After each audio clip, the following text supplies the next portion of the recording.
Mother's Day is here, and you know what that means. Time to buy her a fruit bowl, according to BuzzFeed. I feel like holidays are no longer a celebration, they're selenation, utterly pointless products that completely forget the holidays mean. I'm posting this on Mother's Day, and I like Mother's Day, not because I myself am a mom, but I can confirm that I have one, and she's pretty cool, so I like to give her a day. But I hate the day, kind of, a little bit, because it's a Hallmark holiday, a business opportunity, it's free advertising. Holidays have turned into meaningless shopping sprees and nothing more. Let's start with Mother's Day.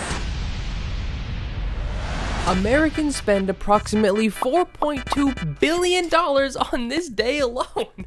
The breakdown is $2.6 billion in flowers, $1.5 in on pampering gifts like spa treatments, and another $68 million in greeting cards. It's also the most popular day to dine out. Now, all of those numbers combined are not actually that bad. It's approximately $49 per mother. But Mother's Day has been rightly criticized as a Hallmark holiday for a little while now, because those numbers are the focus. I went to some Reddit posts asking about like Mother's Day traditions, and most people just said I buy her something and maybe spend time with her. And maybe I'm viewing it in the wrong way, but it really seems like how much money can I spend on you to prove that I love you, rather than how much can I explain and show that I love you. It's hard to explain, but it feels like a little bit corrupt. And if you don't believe me on Mother's Day, take a look at Christmas, Valentine's Day, Easter. Most holidays are just how much advertising dollars can we get out of this. What is a Hallmark holiday, you might ask? A Hallmark holiday is a holiday that is perceived to exist primarily, not solely, but primarily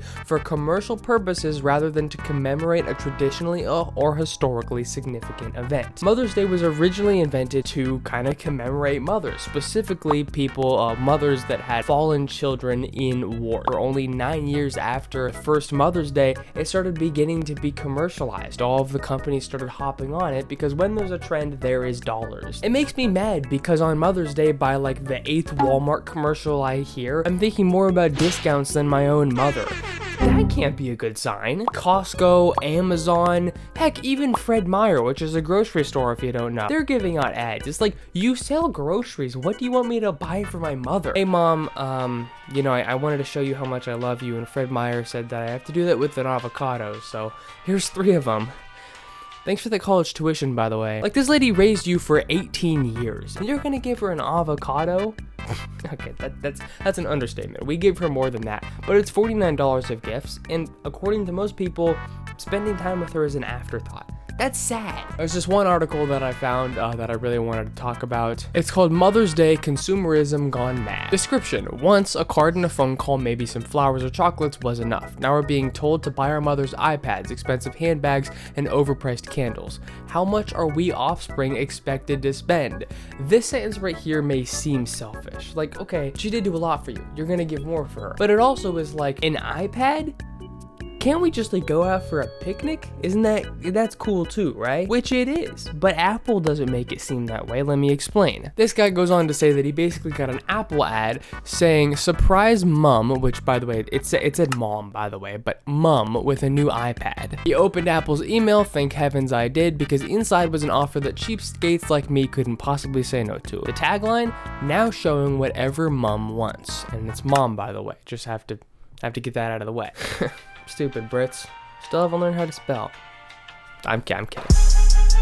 I love this line right here. Marketing Week estimates that Mother's Day is worth 400 million pounds to retailers, which is this much in American dollars.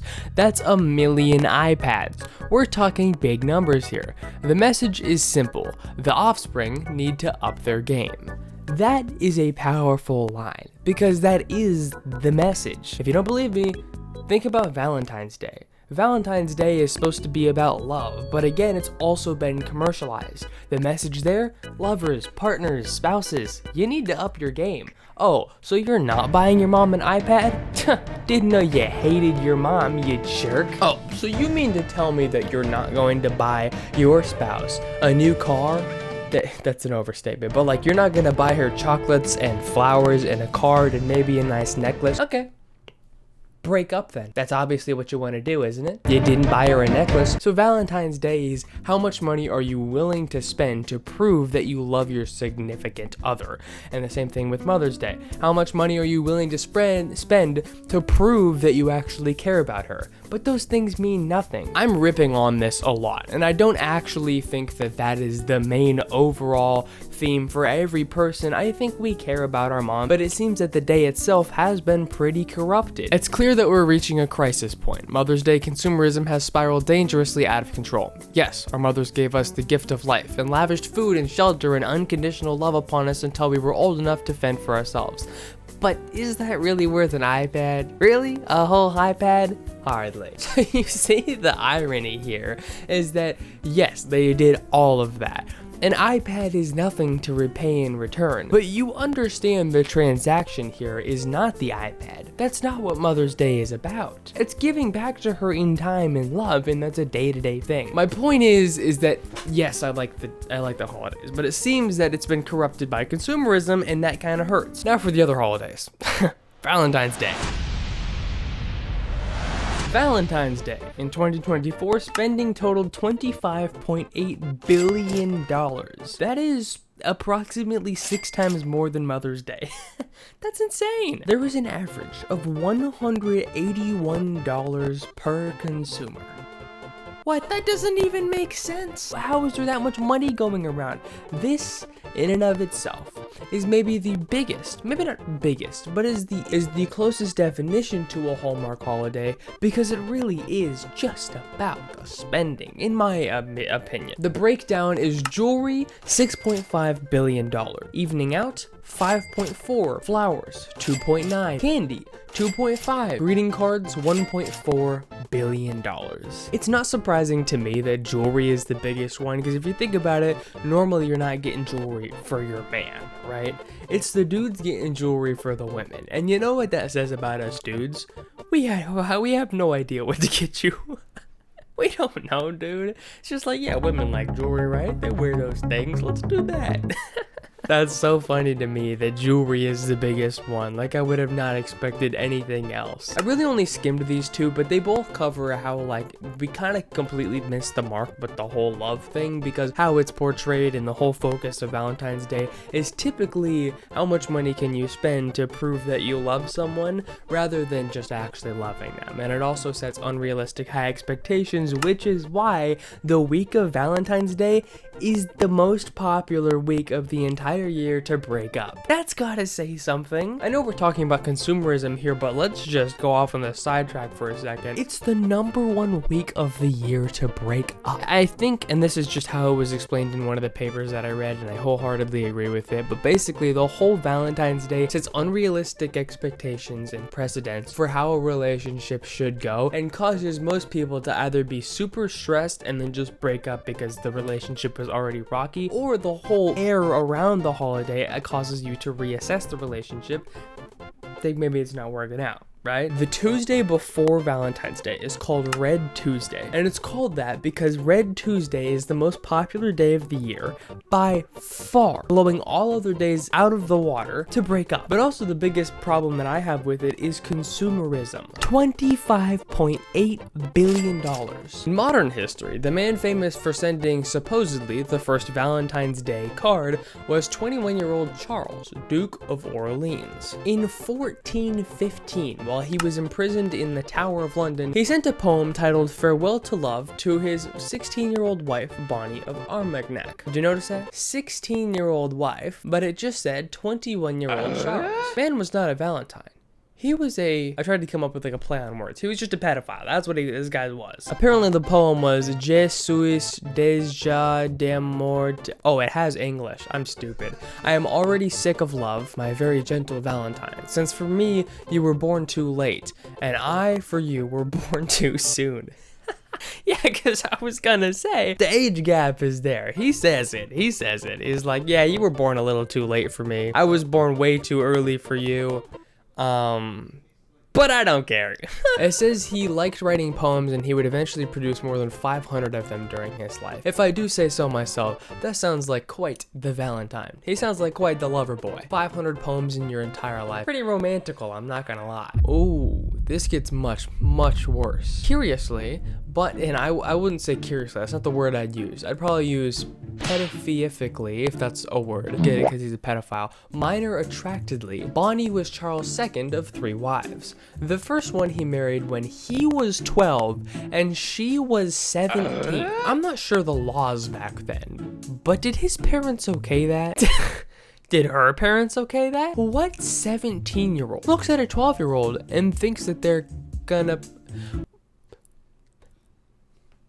It appears that he learned his lesson though, because instead of dating up 5 years, his second wife he dated down 5 years. As you can see the obvious difference there. He tried up and he was like, yeah, it's not gonna work. Let's try way down. I wonder why he was imprisoned in the Tower of London. Maybe because he was a PDF file. A pedophile. His third wife was 14 at the time of marriage, and Charles was 46. What? After having spent 25 years in prison, which presumably was because of Bonnie of Armagnac. Maybe he spent 25 years in prison for the mistake that he already made, and then he just made another mistake, the exact same thing.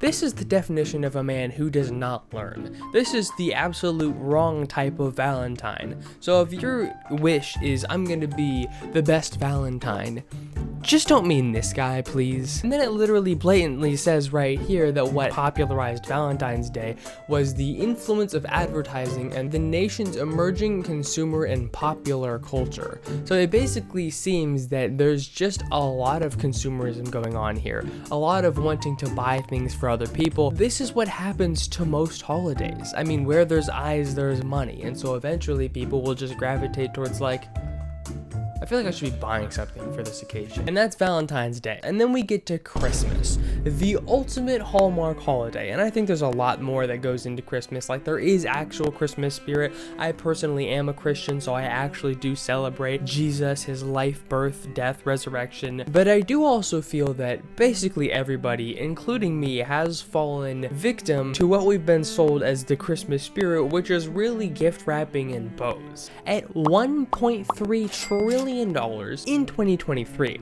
and I believe it was like projected that it was going to be like 1.5 or 1.6 in 2025, which is a massive increase from 1.3. That's unbelievable. The average budget per person of 2024 Christmas was $1,778. I find it hard to spend more than $100 because I know we don't need these things. I don't know if I've been living under a rock my entire life, but I don't know a single person who goes that high on a regular basis. $1,700? The biggest thing of Christmas is gifts, even though even the companies themselves will remind you, it isn't about gifts, man, it's about the time that you spend with your family, but then they themselves are the ones pushing all the gifts. All of it just goes to show we'll take any special occasion we can to spend as much exuberant amounts of money that we possibly can justify spending. That's kind of why I wanted to make this video, is because in a couple of days, 5 days from me recording this, it will be Mother's Day. And I want to show how much I love my mom. But the best I can come up with is a fruit bowl and maybe cooking her some dinner. I kind of want to level it up this year and show you guys what you can do. And so I'm going to upload this hopefully early morning on Mother's Day so you can see what I want to do. First of all, let's look at some gifts. And then after that, I'm going to prepare something for her that'll truly show her what she means to me. So hear that. So you've probably seen these before, but a lot of different blog posts, newsletters, or just different websites in general will create these like 36 best Mother's Day gifts. And it's hilarious because you look at them and it's like, you sure? You sure that's what my mom would want? Because I don't think you know my mom very well then. Some of these are absolutely god-awful suggestions, and some of them I think might be actually pretty great. So our goal for this one is to try to find something that actually is good, is actually accurate. First one is a colorful cover-up. So if you don't like the way your mom looks, tell her to cover herself up. Don't confuse the generous cut of gauzy fabric for a scarf. Generous cut of gauzy fabric. That's not how I would have put it. I would have put it as a cover-up is what I would have said. I don't know if the generous cut of gauzy fabric is a good suggestion, because I'll be honest, I don't think my mom would really vibe with this, but maybe. She wears a lot of weird clothes, so maybe. $100 from Poemet? What? Oh, you can also get her some sausages. That's a good idea, in case she's hungry on Mother's Day. That's really good. Hey Mom, since I love you so much, I decided to get you a sausage. Out of our own fridge, so I hope you like it. Okay, it looks like we have a lottery Eugenie. Sorry, what I meant was okay, that's a dumb gift. Chick cap. Because she's a chick, I like it. Okay, cookies and sweets from around the world. My mom actually might like this, because she does like cooking, so maybe that's on $46 from Amazon. Pouring bowl. Oh, a lovely pouring bowl. Much different than a regular pouring bowl. $55 from Too Modern. She might actually like it until she sees the price point and calls me an idiot. I'm pretty sure I could legitimately get that from Dollar Store. Beautiful bowls. I believe we already have some beautiful bowls. This wouldn't be great for me, but I guess if she has no bowls at all, you can get her some bowls. Specifically, some beautiful bowls. But $93 from Amazon, not worth it. Okay, so that's that list, and honestly nothing really good there. I don't think they know what a mom is even. Do you have a mother? Do you have one? Whoever wrote that? I don't think so. Okay, Mother's Day gifts from BuzzFeed. Okay, a pop-up Mother's Day card your mother will absolutely adore. Especially if she's a sucker for handwritten cards and has a box under the bed with each and every one she ever received. Okay, well first of all, you insulted my mom. Like, oh yeah, she's gonna love this, especially if she's an idiot. If she's stupid, she's gonna like these things. A portable HP photo printer for anyone who... What is this description? Okay, you know you have a description down here, right? A portable HP photo printer for anyone who hasn't had the time to finish up her backing them and make them easy to pop into a book. Who wrote this and why were you hired? You know, it's crazy, my mom hasn't been on a European vacation, so it does so happen that she will hate this gift if I give it to her. She's like, dude, you got me an HP photo printer?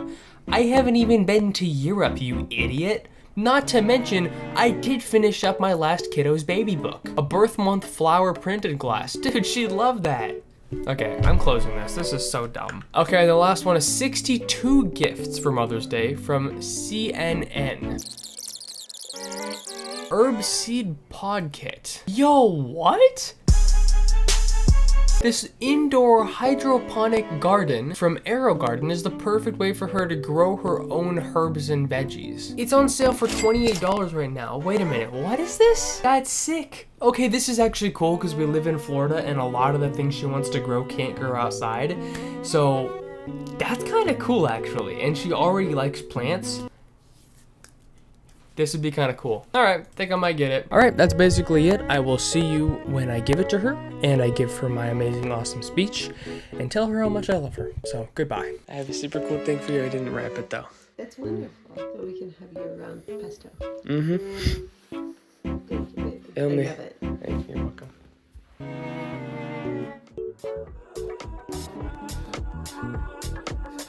Anyways, I hope you enjoyed all that. Maybe it inspired you to do something similar for your mom and show her how much you love her. I will see you in the next video, which hopefully will be dropping soon. I have like 4 in production right now that I need to finish up. So sorry for the month-long break.